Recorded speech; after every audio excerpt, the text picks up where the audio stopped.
En Radio Sefarad, la entrevista.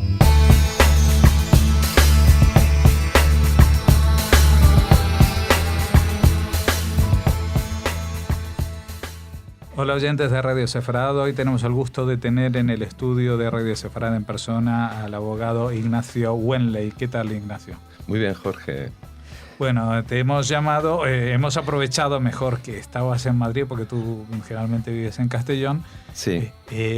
Porque tú formas parte del equipo de asesores legales de ACOM, Acción y Comunicación de Oriente Medio, que están teniendo hasta impactantes resultados en el tema de la lucha contra el BDS. El BDS, vamos a explicarlo, es un movimiento que llama al boicot, la desinversión y las sanciones a Israel, y que se ha puesto de moda, por llamarlo de alguna manera, que los ayuntamientos se pronuncien en este sentido, incluso que tengan ahora la frase esta de localidad libre de apartheid israelí, algo así, ¿no? Cosa que sorprende mucho, porque es hacerle el apartheid al apartheid, vendría a ser, ¿no? Pero si bien dicen que un clavo saca otro clavo, una discriminación no quita otra discriminación, especialmente si no la hay.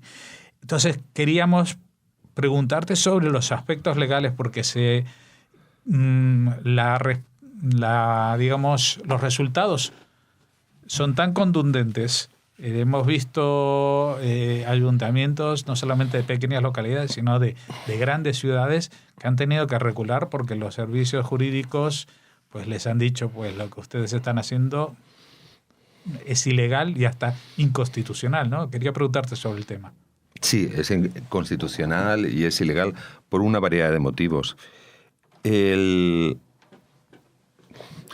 Para ponerlo en contexto, es decir, la campaña de boicot contra Israel se inició, bueno, ha habido siempre antes, como sabes, antes del nacimiento de Israel, la Liga Árabe, ya en el año 45, hacía un boicot que en la clasificación americana de los boicots es un boicot primario, secundario y terciario. O sea, primario es no nos vamos a relacionar como Estado, pero los consumidores tampoco. Había una campaña también de ONGs en aquella época con el Estado de Israel o con sus empresas.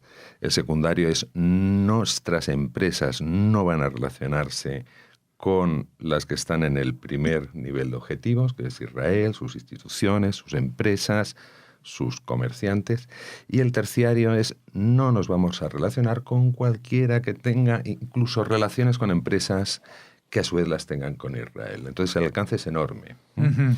El boicot actual, como se llama, lo diferente es que se creó en el año 2005, enlaza directamente con el boicot de la Liga Árabe, y en su manifiesto original pues da más hincapié en intentar potenciar allá donde la Liga Árabe había fallado, porque un boicot bastante mediatizado por la legislación anti-boicot americana, y porque habría algunos árabes a raíz de los acuerdos diplomáticos de Israel con algunos países, o el poco interés con la cuestión palestina, depende de más allá de lo nominal, que habían dejado de implementar el boicot y que era un boicot pro forma.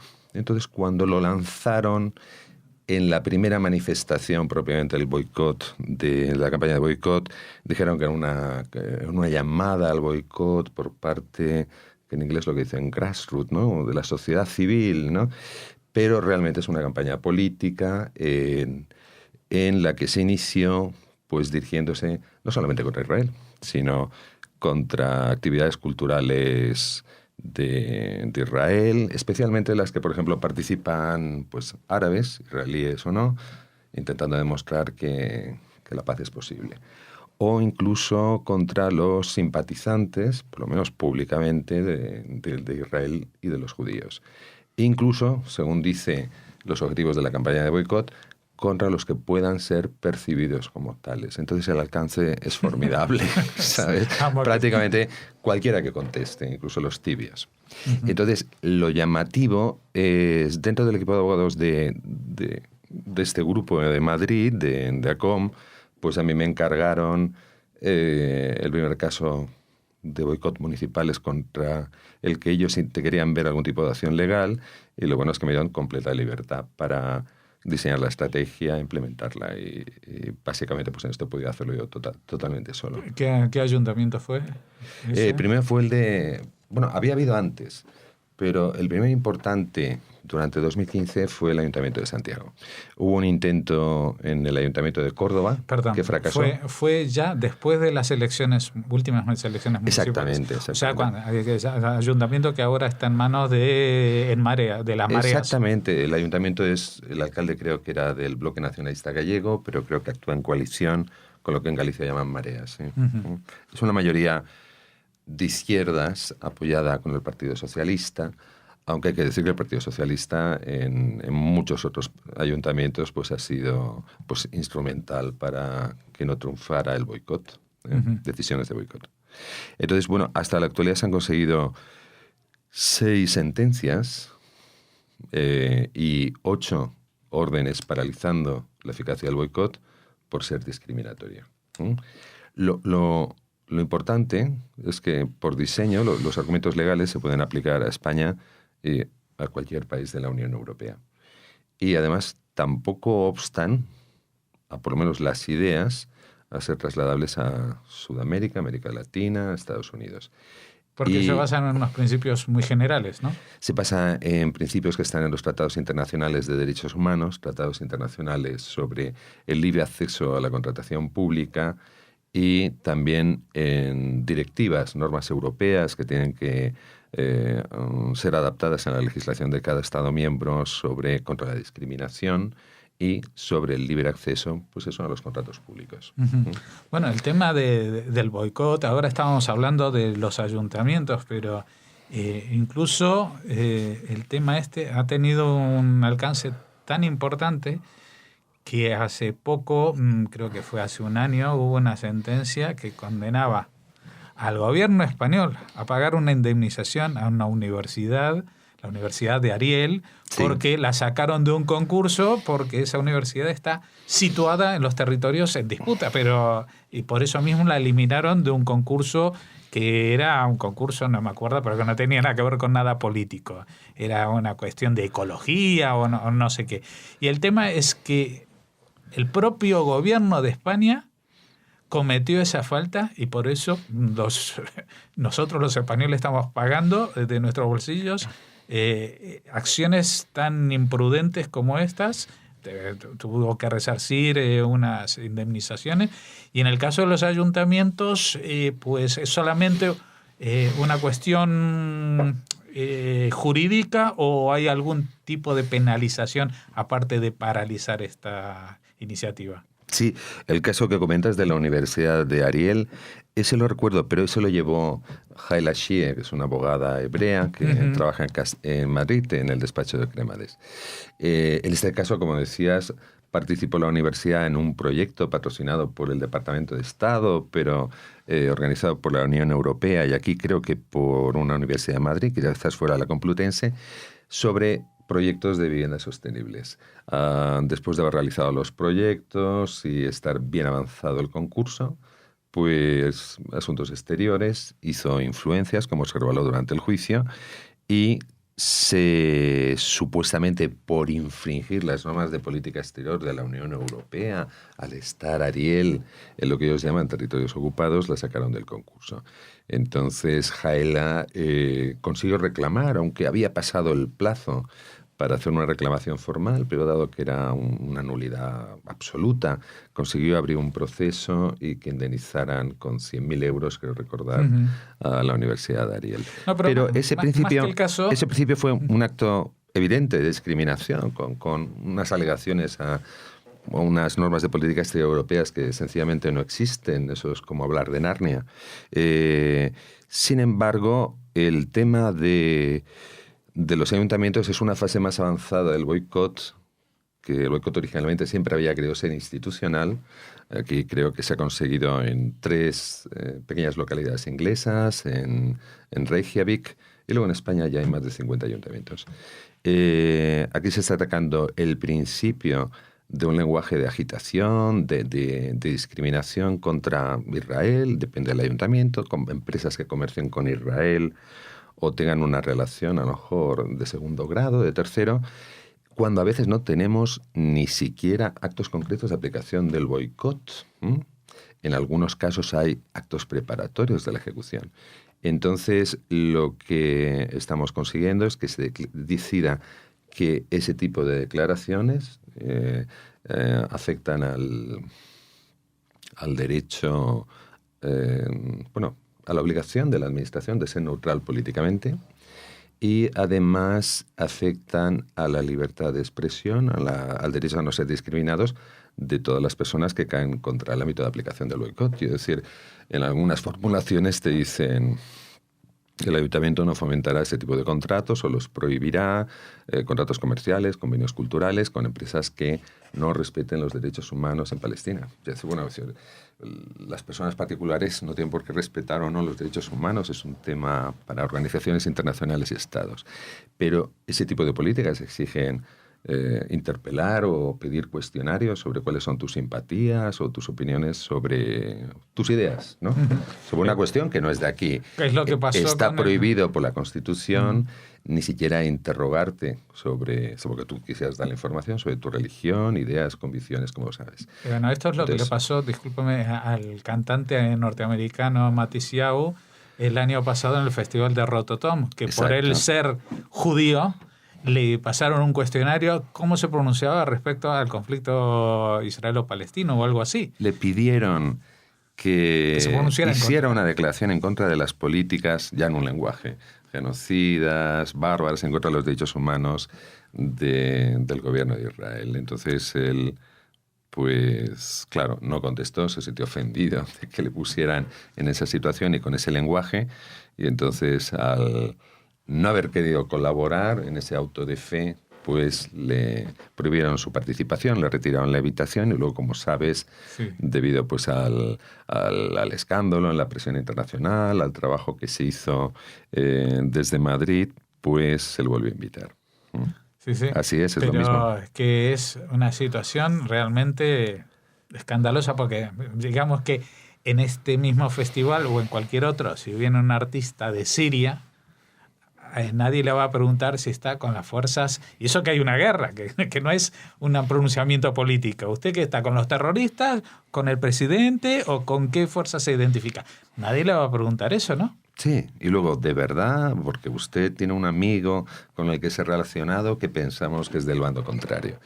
Es cierto, la discriminación, sobre todo cuando parte de organismos públicos, es siempre odiosa. Nosotros discriminamos, elegimos bien o mal los amigos, las personas con las que queremos tratarnos. Eso es natural. Pero cuando procede del Estado, sí, pero en la práctica es extraordinariamente antipático, feo y desagradable. Este es un problema de discriminación que se acentúa por motivos políticos con Israel, las personas relacionadas con Israel, y por extensión, pues lógicamente con la mayoría de los judíos. Y la única manera de librarte de eso es decir que tú abjuras, renuncias de tus opiniones y abrazas los objetivos del boicot. Es decir, la campaña de boicot no juzga a las empresas, a las personas, por quiénes son o por lo que hacen, sino por de dónde provienen, su nacionalidad y por dónde tienen sus simpatías. Sí, no, porque aparte en este sentido, incluso se ha llegado a absurdos como el Ayuntamiento de Córdoba, que desde hace muchos años, más de 20 años, organiza el principal festival de música sefardí de toda España y el único que subsiste pese a las crisis y los inconvenientes, pues por extensión, como tú decías, para que nadie se vea tentado de que un músico, porque le guste la música sefardí, tenga simpatías con los judíos que viven en Israel, pues querían cargarse incluso ese festival. O sea, era como si es inconcebible, ¿no? Pero si alguien fuera islamófobo y entonces llegara al Ayuntamiento de Granada y dijera, bueno, para no tener problemas vamos a cargarnos la Alhambra, ¿no? Es como diciendo, para no crear sospechas. Vamos a descartar todo lo judío, vamos a descartar todo lo israelí y todo lo que tenga relación con lo israelí, que ya sería muy difícil porque está en los chips de los móviles, en muchas de las aplicaciones que utilizamos. Tendríamos que volver un poco a la edad de piedra, ¿no? Pues sí, sí, así es. Por otro lado, piensa que la campaña de boicot aquí está muy unida a los ayuntamientos. Ha habido un caso en la Universidad Autónoma de Barcelona donde el claustro, que es como el gobierno de profesores y estudiantes, pero muy dominado por los estudiantes, ha hecho una declaración de adhesión a la campaña de boicot a Israel para, desde el punto de vista de la opinión pública o del impacto en los medios, la campaña de boicot da mucha importancia a la internacional, la que procede de Ramallah, a los resultados obtenidos en España. Sin embargo, es en España donde, por primera vez en el mundo, se ha ganado judicialmente el boicot. Se menciona que ha habido 2 casos en Francia, pero es que en Francia proponer el boicot, incluso un boicot de contenido económico por origen nacional, es un delito, pero en Francia hacer un chiste de mal gusto también lo es. Es decir, tienen ideas muy especiales que ni siquiera existen en Israel, en la ley anti-boicot israelí, y que no son trasladables a otros sitios. Entonces, los principios son esos. Uno puede tener la impresión que tenga o la opinión que tenga sobre el conflicto árabe-israelí o sobre cualquier otro, y es muy libre de decir, voy a iniciar un boicot de consumidores y proponerlo en sus tiendas, o intentar educar a sus amigos para que no compres productos israelí o turcos o españoles. Eso está bien. Lo que no se puede hacer es ese derecho que está basado en la libertad de expresión de la gente, y hay que protegerla por muy irritante, sobre todo las más irritantes, las opiniones más ofensivas, trasladarlo a la administración, porque la administración en España no tiene libertades civiles. Únicamente, en algunos casos, cuando actúa como particular, tiene derecho a la justicia, a utilizar medios de prueba, pero generalmente no. Y en libertad de expresión no tiene. Tiene competencias para desarrollar objetivos legales y están tasados. Los que tenemos libertades somos nosotros para protegernos de los abusos de la administración. Entonces, por ejemplo, un concejal, un miembro de un claustro universitario puede decir prácticamente lo que diga, lo que quiera, aunque vaya en contra de la Constitución, aunque sea un disparate, aunque sea de mal gusto, etcétera y tal.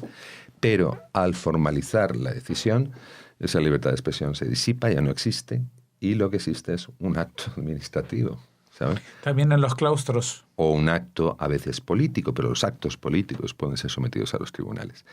Y esos actos tienen que respetar la ley. La ley prohíbe discriminar. Las formulaciones de boicot últimas ya llevamos meses viendo cómo van cambiando de redacción para adaptarse a los resultados de las sentencias. No pueden discriminar y no pueden ser políticamente parciales en favor de los intereses de un partido, de un grupo de partidos. Tienen que responder a los intereses de los ciudadanos. Por ejemplo, un ayuntamiento puede tomar en un pleno la decisión de que el primer martes de cada mes va a ser el Día Internacional de la Secretaria. Eso sería un acto político, ¿no? Pero un acto de boicot a Israel no es un acto político. Tiene efectos materiales, legales, aunque sean potenciales, incluso antes de que se vea la práctica. Y eso es la mayoría de los argumentos que han llamado la atención a los tribunales que han tenido que decidir los casos. Me imagino, o no me imagino, ya me responderás, ante la avalancha de noticias que tenemos sobre de estos casos que han sido rebatidos en los tribunales o que han impedido la implementación o el pronunciamiento que se iba a hacer, etcétera, etcétera.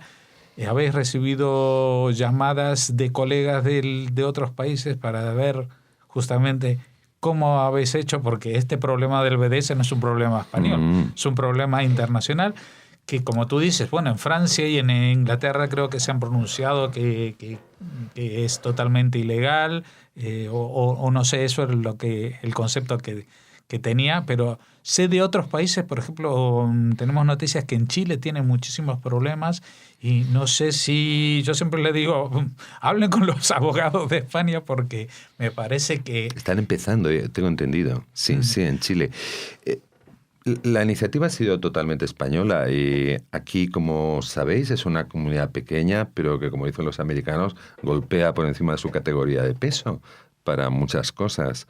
Y ha sido una cosa realizada gracias a la confianza de ACOM, de Ángel Mas, el apoyo de la comunidad, por ejemplo, David Hatchwell, ha siempre estado animando a hacer una lucha frente a este tipo de campañas de discriminación, pero que cuenta con la simpatía de mucha gente más dentro de la comunidad y también de la federación, y luego el apoyo en las redes sociales de mucha gente, algunos son judíos, otros no, gente muy preparada que saca tiempo para informarte y respaldar todo lo que estás haciendo.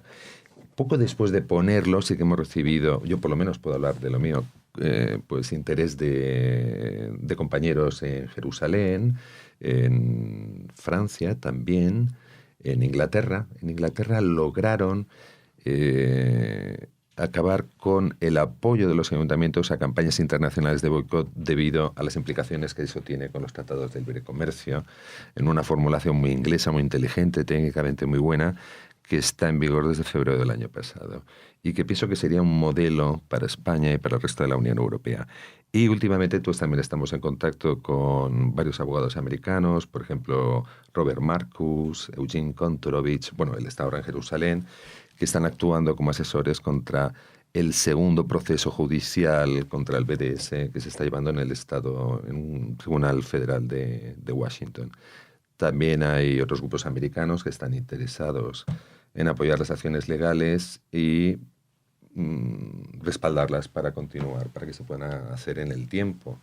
Ten en cuenta que tenemos ya varias sentencias favorables, muchos informes de representantes, abogados representantes del Ministerio Fiscal diciendo, estos señores, este grupo de simpatizantes y defensores de Israel tienen legalmente la razón, y también muchos informes de secretarios de ayuntamientos, que es un cuerpo pues, de élite especializado en la administración local. Cada ayuntamiento que sea pequeño tiene uno, donde ellos dicen que punto por punto, efectivamente, el boicot es ilegal, y es ilegal por discriminar y por ir contra el derecho internacional, que es precisamente el manto, la capa con la que ellos pretenden discriminar realmente pues a todo el mundo que no esté de acuerdo con ellos. Entonces, Ignacio, una pregunta. El hecho de que con todos estos informes y con como tú dices, que todos los secretarios de todos los ayuntamientos ya saben o saben que esto es ilegal, el hecho de que un político proponga algo a sabiendas que es ilegal, ¿eso no se llama prevaricación? Sí, lo que pasa es que la prevaricación ha de ser clara. Nosotros a lo que aspiramos es... ten en cuenta que tú puedes hacer una declaración de boicot, luego puedes cambiarla para que parezca que... Por ejemplo, algunas que veo es, voy a boicotear a todos estos grupos siempre que no contravenga la legalidad vigente, o con este tipo de formalidades. Son pequeñas trampas, poco atinadas para tirar la piedra y ocultar la mano, ¿no? Entonces, ¿qué es lo que me gustaría? A mí lo que me gustaría es que estos procesos lleguen a los tribunales de apelación y tener antecedentes en tribunales de apelación. Y además por los argumentos que te acabo de comentar. Esto está mal, es feo, es mala educación, es una barbaridad, pero es ilegal porque afecta al tener una administración neutral políticamente que proteja a todos, y es discriminatorio. Cuando eso ocurra, dependiendo del grado de participación y la redacción, sería o una infracción administrativa muy grave que permite separar de cualquier cargo público a cualquier concejal, alcalde, funcionario que acuerde o no se enfrente a esas decisiones, o en algunos casos más tendría incluso un delito penal de prevaricación administrativa, efectivamente. Bueno, esperamos entonces que apelen alguna de estas sentencias, ¿no? E incluso si llegara al Constitucional todavía tendría más trascendencia. Muchísima más. Y además llevaría más tiempo, pero desde el primer momento estamos preparando cuál es el efecto de estos argumentos en el Tribunal Europeo de los Derechos Humanos, que dada la legislación actual nos permitiría proyectar esas decisiones en desde Francia, Chipre a Portugal, ¿sabes? Eso y proteger a la comunidad judía en toda Europa. Sería maravilloso, y como es maravilloso el trabajo que estáis haciendo, porque aparte me consta que es un trabajo que se hace de forma voluntaria, porque aquí no hay subvenciones de ningún tipo para este tipo de historias que lo que van es a reivindicar la dignidad, ¿no? Bueno, el primer trabajo encargado de asesoramiento sí que fue totalmente voluntario. Buena parte de trabajo voluntario que lo hacíamos en bono, que hacemos pro bono, como dicen los americanos. Pero todo este trabajo se nutre de aportaciones de empresas o de particulares interesados que intentan protegerlo. Ten en cuenta que la defensa de Israel en este tipo de procesos exige una atención al detalle extraordinaria, ¿no? Para intentar minimizar el riesgo de un precedente negativo. En la práctica estamos estudiando 50 o 60 procedimientos. Uh-huh. Por ejemplo, piensa, Jorge, que es otro país totalmente distinto y sobre todo con una cultura de abogados y de práctica legal extraordinaria, Estados Unidos, pero en el primer asunto que se llevó en el estado de Washington contra una decisión de una cooperativa de apoyar el boicot de Israel, algunos socios, miembros de la cooperativa, recurrieron y para poder apelar, no para pagar los gastos, para poder apelar tuvieron que aportar a través de una organización israelí casi $500,000 americanos. Es decir, nosotros con un presupuesto que tiene que ser pagado paulatinamente, poco a poco, mucho más modesto, estamos enfrentando a organizaciones que tienen presupuestos anuales de 4 millones de euros, 4 millones de euros, 2,5, la que tiene poco éxito, 400 y pico mil euros. Entonces es un trabajo muy judío de David contra Goliat, pero, insisto, tiene que ser pagado y tiene que ser tratado porque es un trabajo profesionalmente. Si no, no funcionaría. Si no, no funcionaría. Con lo cual, pues yo aquí hago una apelación para la gente. Me supongo que la mejor manera de contribuir a esto es poniéndose en contacto con la gente de ACOM. Efectivamente. Ya ustedes lo encontrarán en internet. ACOM, ahora no recuerdo el nombre de la página web, la dirección, pero si ponen ACOM España, ACOM-es. Sí. Pues ACOM-es, o si no, pongan Acción y Comunicación en Oriente Medio, que es el nombre completo del cual son estas siglas, y entrarán a la página. Allí seguramente tendrán una forma de contactar con las personas que hacen ACOM y sumarse a este esfuerzo en contra de la discriminación. No es solamente discriminación contra los israelíes, ni siquiera es una discriminación solo contra los judíos, también contra aquel que simpatiza con lo israelí o con lo judío, que esto es decir mucho y es prácticamente toda la audiencia de Radio Sefarad. Claro, y discriminación contra cualquiera que detesta la discriminación. Eso es el principal impulso que me hizo colaborar contra gente como vosotros, tan admirables por otros sentidos. Muchas gracias, Ignacio Wenley, por haber estado con nosotros, pero más que nada por el trabajo que estás realizando. Lo mismo, tío Jorge, ha sido como estar en casa.